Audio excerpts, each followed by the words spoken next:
Olá, tudo bem? Está começando mais uma edição do programa Agronegócio. Muito obrigado pela sua companhia e tenha um ótimo dia. No programa de hoje vamos falar sobre o ano de 2023, o próximo ano, que poderá trazer surpresas desagradáveis em relação ao abastecimento alimentar. Vamos falar da estimativa para a produção mundial de grãos e também da balança comercial, que subiu mais de 13%. E vamos comentar do COI, Custo Operacional Efetivo. Pedro Gonçalves, agrônomo e analista da Scott Consultoria, vai mostrar como anda a relação de troca entre milho e arroba do boi gordo. O programa Agronegócio já está no ar.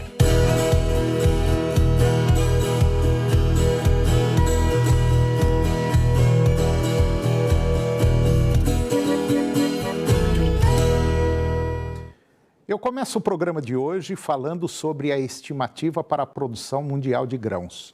O Conselho Internacional de Grãos, ele reduziu a sua estimativa para a produção global de grãos, principalmente trigo e forrageiros como o milho, na safra 22-23. Em relatório divulgado nesta semana, o órgão passou a projetar a colheita em 2 bilhões 250 milhões de toneladas, 3 milhões a menos que o previsto em junho e um volume 1,7% menor que o do ciclo 21-22. Segundo o IGC, o corte reflete a seca observada na União Europeia, que pode afetar a produção de trigo, cevada e milho. O Conselho reduziu também em 3 milhões de toneladas a estimativa do consumo global de grãos na próxima safra, para 2 bilhões 270 milhões de toneladas, 0,5% menor que em 2021-2022. O comércio passou a ser calculado em 406 milhões de toneladas, antes as 405 milhões de toneladas projetadas em junho e as 422 milhões da temporada anterior. Grão mais cultivado do mundo, que é o milho, deverá atingir uma produção de 1 bilhão 180 milhões de toneladas agora na próxima safra, 2,5% menos que em 2021-2022. Enquanto a colheita de trigo deverá somar 770 milhões de toneladas, uma queda de 1,5% na mesma comparação. Já no caso da soja, o IGC reduziu a conta da produção em 1% em relação a junho, para 386 milhões de toneladas. Ainda assim vai ser um recorde, impulsionado pelo maior volume de colheita no hemisfério sul, sobretudo no Brasil, que lidera produção e exportação globais. Agora vamos falar da balança comercial. Você vai ver que ela subiu mais de 13% no semestre. A revisão da balança comercial para 2022, divulgada pela Associação do Comércio Exterior do Brasil, que é AEB, ela aponta para um crescimento de 13,8% nas exportações, totalizando um valor de quase 320 bilhões de dólares, contra 280 bilhões de dólares efetivados no ano de 2021. Para as importações, o aumento previsto pela AEB é de 21%, com resultado de 265 bilhões de dólares ante 219 bilhões de dólares realizados no ano passado. Para o superávit, entretanto, a previsão é alcançar 54 bilhões de dólares, uma redução de quase 12% em comparação aos 61 bilhões de dólares apurados em 2021. Do mesmo modo, a corrente de comércio projetada em 584 bi de dólar para 2022 constituirá um novo recorde, superando o resultado recorde anterior de 500 bilhões de dólares registrados em 2021. E agora, Rodolfo Silber, agrônomo e analista da Scott Consultoria, vai comentar sobre o mercado de fertilizantes no Brasil. Confira. Olá, meu nome é Rodolfo Silber, sou engenheiro agrônomo e analista de mercado da Scott Consultoria e hoje vou trazer um pouco a respeito do mercado de fertilizantes aqui no Brasil. Bom, o início do ano foi marcado com grandes incertezas devido ao início do conflito entre Rússia e Ucrânia, o que fez com que os preços disparassem e houvesse grande incerteza quanto à chegada desse fertilizante e a distribuição dele no Brasil. Bom, com o passar do tempo a gente viu as coisas se acalmando e esse produto chegando ao Brasil. Bom, de janeiro a abril desse ano foram entregues 11,39 milhões de toneladas de fertilizantes no Brasil. Isso representa um aumento de 3,8% frente ao mesmo período do ano passado, resultando em um recorde histórico de entrega de fertilizantes. Somente em abril, houve um aumento de 39,5% nos fertilizantes entregues aos produtores. Entre 2010 e 2022, houve um aumento de 104% no volume de fertilizantes entregues no Brasil. Já a produção nacional, ela teve um aumento de 22,2% entre janeiro e abril desse ano com o do ano passado, mas essa produção ficou abaixo da média histórica dos últimos 20 anos. Com relação às importações, o Brasil aumentou 22,2% no volume de fertilizantes importados. Somente em abril, houve um aumento de 31,7% em relação ao abril do ano passado. Já os preços, da média de junho até a primeira quinzena de julho, para os nitrogenados houve uma alta de 4,20%, para os potássicos 0,73%, e para os fosfatados os preços acabaram recuando 0,40%. Agora, para o curto prazo, o preço do dólar em patamares elevados acabam sustentando esses preços, principalmente porque grande parte do fertilizante utilizado no Brasil é fertilizante importado. As incertezas quanto ao fornecimento de gás, de petróleo, também causam um certo desafio aí para os produtores de fertilizantes, o que acaba sustentando esses preços. E o início, a compra de fertilizantes para a próxima safra também vai manter esses preços em patamares elevados. Entretanto, a falta de fertilizante que era aventada no começo do ano acaba sendo descartada devido ao bom ritmo de importação e fornecimento de fertilizantes aqui no mercado interno. O que eu queria trazer era isso, obrigado e até a próxima. E agora vamos falar de hortifrutis. Foi publicada a portaria número 458, que dispensa a obrigatoriedade da indicação do prazo de validade em vegetais frescos embalados. A norma altera a instrução normativa número 69 de 2018 e entra em conformidade com a resolução número 259/2002 da Agência Nacional de Vigilância Sanitária, Anvisa, que já previa a dispensa dessa informação. A Secretaria de Defesa Agropecuária do Ministério da Agricultura explica que a medida é importante no combate ao desperdício de alimentos, pois anualmente toneladas de frutas são perdidas no Brasil em razão da expiração do prazo de validade, sem que, no entanto, estejam impróprias para o consumo. A validade afixada nas embalagens não guardava relação com a qualidade do produto, uma vez que o próprio consumidor é capaz de observar se um produto hortícola está apto ou não ao consumo, apenas pelo aspecto visual. Ao comprar vegetais frescos, o consumidor consegue identificar se estão podres, murchos ou com odor, ou seja, se não estão bons para o consumo. Até a publicação desta portaria, os produtos com prazo de validade vencido tinham que ser descartados, não poderiam ser destinados a outros fins como doação.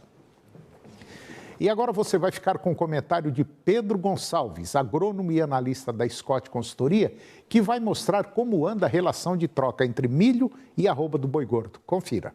Olá a todos que nos acompanham, eu sou Pedro Gonçalves, engenheiro agrônomo e analista de mercado da Scott Consultoria. E hoje eu estou aqui para falar um pouco sobre a relação de troca do boi gordo com o milho. Milho que foi bastante abordado pela Scott Consultoria durante essa última semana. Com o preço do milho pressionado devido à boa quantidade produzida nessa segunda safra e com um bom avanço na colheita, que acaba aumentando a oferta do grão, os preços vieram a ser pressionados. A saca que hoje vem cotada aí R$ 81,50, saca de 60 quilos em Campinas, vem em queda em relação ao último mês, e que é o menor valor médio dos últimos 12 meses. Então, no último ano, é o menor valor da saca de milho de 60 quilos em Campinas. Já para o boi gordo, que teve um incremento com o mês passado, em junho, ele levou uma melhoria nessa relação de troca com o pecuarista, onde a arroba hoje consegue comprar 3,6 sacas de milho, que é um incremento em relação ao mês passado, e dos últimos 12 meses é a melhor relação de troca da arroba do boi gordo com a saca de 60 quilos do milho. No curto prazo, a tendência é que a cotação do milho siga pressionada, enquanto a cotação do boi gordo talvez venha aí a se manter ou até com alguns ajustes menores nesse curto prazo, porém com uma melhora a longo prazo, devido às baixas ofertas que a gente tem no relação no mercado do boi gordo. Bom, por hoje é só, pessoal. Muito obrigado e até a próxima. E depois do intervalo nós vamos falar sobre a tecnologia de irrigação, que ainda é incipiente em nosso país, e também sobre o ano de 2023, que poderá trazer surpresas desagradáveis em relação ao abastecimento alimentar. Nós voltamos já, é um minuto só. E aí, tudo bem? Nesta terça-feira tem Serra Dourada Esportes para você. É logo após o Jornal do Meio-Dia, ao 12h40, com todos os detalhes do grande jogo da noite. Corinthians e Flamengo, transmissão ao vivo do SBT, a partir das 9h15. E ao 12h40 tem Serra Dourada Esportes para você, destacando também o duelo entre Nacional do Uruguai e Atlético Goianiense, um dos jogos mais importantes da história do Dragão, em destaque nesta terça-feira no Serra Dourada Esportes.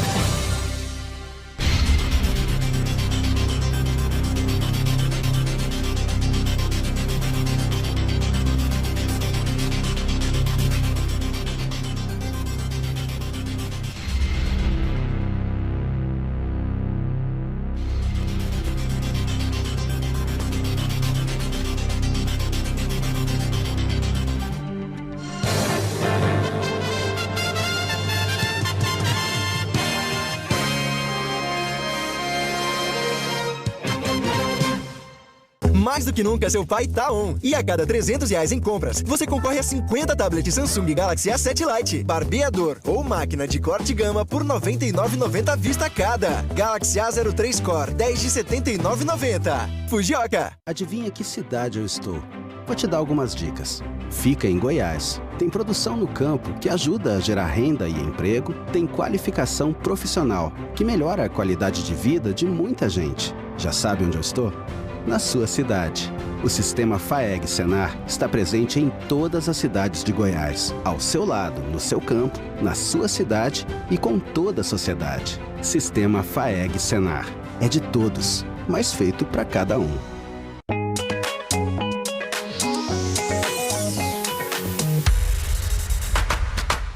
Para você, produtor rural, a Macroservice Materiais Elétricos tem condições de preços imbatíveis.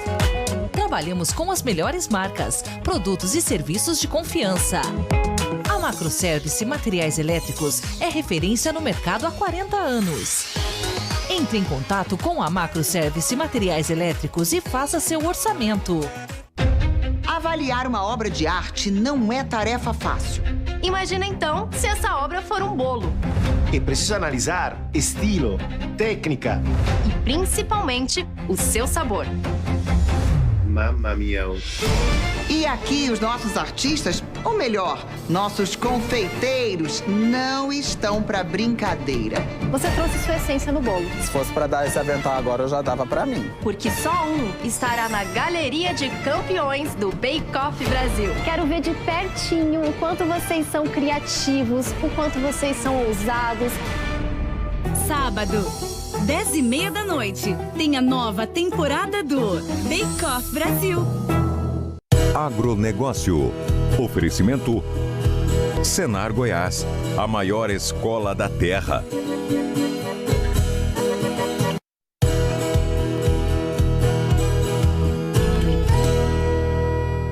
Eu estou de volta e agora nós vamos comentar sobre sistema de irrigação na cultura do algodão. Com investimento em tecnologia e pesquisa, somente 8% da área plantada no Brasil é irrigada. E o Brasil pode ser considerado o maior fornecedor de algodão sustentável do mundo, segundo a Associação Brasileira dos Produtores de Algodão, que é a Abrapa. Nas décadas de 1980 e 1990, o Brasil era um dos maiores produtores mundiais de algodão. Porém, com a chegada do bicudo, a principal praga da cultura nas Américas, a área plantada diminuiu mais de 60%. E o país deixou de ser um grande exportador para ser o segundo maior importador de algodão do planeta. No início dos anos 2000, houve uma retomada do cultivo. A cultura migrou das regiões sul e sudeste para a região centro-oeste. Com a colheita mecanizada e investimento em pesquisa e novas tecnologias, o cenário mudou bastante. Se em 1980 o Brasil produziu 500 mil toneladas de pluma em 4 milhões de hectares, hoje o país produz quase 3 milhões de toneladas em pouco mais de 1,5 milhão de hectares, ou seja, uma produtividade 5 vezes maior em uma área plantada praticamente 3 vezes menor. Rentável e sustentável. Assim é a produção de algodão no Cerrado. E é no centro do país que se encontra 90% das lavouras brasileiras de algodão, uma cultura que já ocupou o sertão e a beira-mar, mas encontrou no Planalto Central as condições ideais para o seu desenvolvimento. E agora eu vou conversar com Guido Juliano Martins de Araújo. O Guido é o diretor do Instituto Saga das Águas e nós vamos falar sobre o ano de 2023, o ano que vem, que poderá trazer surpresas desagradáveis em relação ao abastecimento alimentar. Guido Juliano, muito bom dia, muito obrigado mais uma vez. A sua presença aqui é muito importante para falar de um tema que não é muito legal não, né, Guido? Tudo bom? Tudo bem, Antônio. É um assunto preocupante para o mundo, né? Neste ano de 2022, nós tivemos problemas de abastecer alimentos em vários países por conta do problema logístico, o problema de acesso. Mas para 2023 nós teremos problemas em muitos países e o problema é a falta de alimento no planeta. Com este conflito da Rússia com a Ucrânia e as mudanças climáticas estão alterando completamente o acesso ao alimento e a produção de alimentos, Antônio. Pois é, Guido. Eu dei uma notícia, inclusive no programa de hoje, no bloco anterior, falando justamente sobre a queda da produção no mundo. Às vezes a pessoa que está lá do outro lado está nos vendo e fala assim, mas vai cair muito pouco, 1,5%. 1,5% em cima de R$1 pode não ser nada, mas em cima aí de 2 bilhões de toneladas é coisa que não acaba mais, né, Guido? É uma situação extremamente complicada porque se o planeta, existem regiões com muita fome, vamos imaginar nós aqui desse lado de cá, América Latina e Caribe somam 33 países. Há estudos que mostram que desses 33 países, 19 terão dificuldade ao acesso aos alimentos básicos.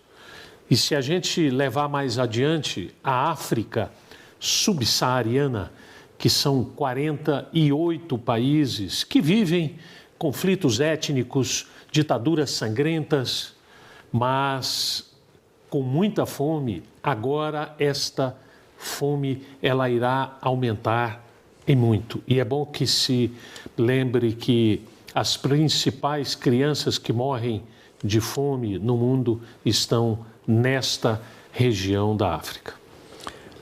E aqui também tem muita gente passando fome, né, Guido? Infelizmente, o nosso país aqui, que é um país riquíssimo, mas ele carece de muita política pública voltada exclusivamente para nós brasileiros. Condições para isso tem, mas infelizmente a politicagem derruba, né, Guido? Antônio, os brasileiros que passam fome é por culpa de um modelo centenário de concentração de renda. É bom a gente lembrar que a pandemia acabou provocando um fenômeno que já era esperado. Os ricos ficaram mais ricos e os pobres mais pobres. Se nós não modificarmos o modelo, esse modelo de distribuição de renda, não é esmola para o pobre. O pobre quer trabalho, o pobre quer condições para melhorar de vida através da educação, que é muito falha nesse país. Então, o que nós necessitamos nesse momento é repensar de maneira holística, de maneira sistêmica, de que maneira que nós, em quais situações o país pode modificar para que esta pobreza, este pobre, este miserável brasileiro tenha acesso primeiramente ao alimento e depois às condições que o governo, porque isso é uma questão de Estado e não de governo A ou governo B. O Estado brasileiro terá que prover estas pessoas, esses brasileiros hoje, que estão em situação de indigência, que eles tenham o mais amplo acesso possível. E eu dei uma informação agora falando do algodão. Eu tive o privilégio, infelizmente, de participar na década de 1980, 1990, a chegada do bichinho, do algodão, do bicudo do algodão, que realmente dizimou, acabou com a cultura do algodão. É um besorrinho que fura a maçãzinha da onde vai sair o algodão e é um estrago violento. Só com a pesquisa, em apenas 15, 20 anos, né, Guido, nós simplesmente saímos de importador para exportador e simplesmente diminuímos a área e aumentamos a produção. Quer dizer, isso nada mais é do que educação, pesquisa, é dar condições da gente poder trabalhar. E é o que está faltando no país. Os políticos, nós vamos ter uma próxima eleição aí agora. Seria bom você que está nos acompanhando colocar a mão na cabeça, pensar direitinho, conversa com seu travesseiro. Não vai na cabeça dos outros, não. Eu vou votar naquele porque pediram. Não é assim, não. Faça um balanço porque, olha, nós estamos entre a cruz e a espada. Antônio? Estou errado, Guido? Certíssimo. Você falou do algodão. 50 anos atrás, o Brasil não produzia algodão. O nosso solo tem um problema com algodão em que você plantava uma lavoura de algodão e ele murchava. O Instituto Agronômico de Campinas acabou criando uma variedade de algodão resistente à murcha e foi aí que o Brasil começou a produzir algodão. Hoje nós somos grandes produtores e aqui no Centro-Oeste nós somos o maior produtor, mas o algodão já está no oeste da Bahia, milhares e milhares de hectares. São variedades resistentes a uma série de doenças e o Brasil hoje produz o algodão de fibra longa, o algodão mais caro do planeta. Tudo isso é pesquisa. Educação. Exatamente, educação. Nós temos que ter técnicos para exatamente proceder à pesquisa e colocar o Brasil como o protagonista da produção de fibras e de alimentos.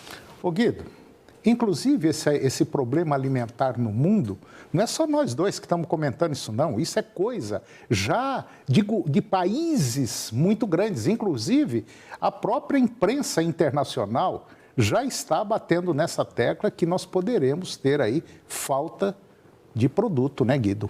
Queda na produção de alimentos, principalmente, como o Guido falou, devido às condições climáticas que está essas condições estão, cada ano que passa, ficando pior. E, por incrível que pareça, parece que não tem ninguém fazendo nada. Antônio, nós temos aí quase a confirmação da prorrogação do Laninha, e que faz com que o sul do país, um grande produtor, o Rio Grande do Sul, o Paraná e uma parte de Santa Catarina, as chuvas sejam escassas no próximo período chuvoso, no nosso verão. E isso é uma situação preocupante porque o Centro-Oeste produz muito alimento, mas o Sul produz também. Então, este é um momento problemático por conta das questões climáticas e nós ainda temos esta questão da falta de insumos, principalmente o cloreto de potássio vindo da Rússia e que demora 30 dias o navio para sair de lá e chegar aqui consumindo um combustível doido, são 10 mil litros de combustível por hora e ele demora 30 dias sem parar para chegar aqui. É uma poluição muito grande, Antônio. Mas nós temos agora a alternativa de produzir o nosso pó de rocha que supre um pouco a falta do potássio e vai exatamente a natureza vai agradecer bastante porque essas emanações desses gases pelos navios por dias e dias e são dezenas e dezenas de navios transitando, trazendo cloreto de potássio do Canadá e da Rússia, nós teremos isso diminuído. Guido, eu só vejo uma saída. Eu ainda sou daquela velha turma que eu acho que a gente tem que dar as mãos. Porque se cada um for fazer de acordo com o que sua cabeça manda, é o rumo que nós estamos indo. E não é o Brasil, não, é o mundo todo. E, não se esqueça que nós só temos esse aqui, viu? Não tem outro para substituir, né, Guido? Só esse planeta e ele está muito judiado e a gente tem que colocar a consciência no lugar e ver que esses arroubos políticos que a gente vive, isso não levam a nada. O que a gente tem que ter é projeto e uma percepção com relação à produção de alimentos, preservando o meio ambiente, olhar a educação como um ponto de partida, infelizmente. Nós deveríamos estar na metade do caminho, mas terá que ser um ponto de partida num país em que se relega ao terceiro ou quarto plano a educação. Infelizmente está cada dia pior. Guido, mais uma vez, muito obrigado pela sua presença, muito obrigado mesmo. É uma honra tê-lo aqui e a gente poder discutir aí temas tão relevantes. Obrigado, Guido. À disposição. E o programa de hoje chegou ao fim e eu termino com a seguinte frase: use e abuse da criatividade.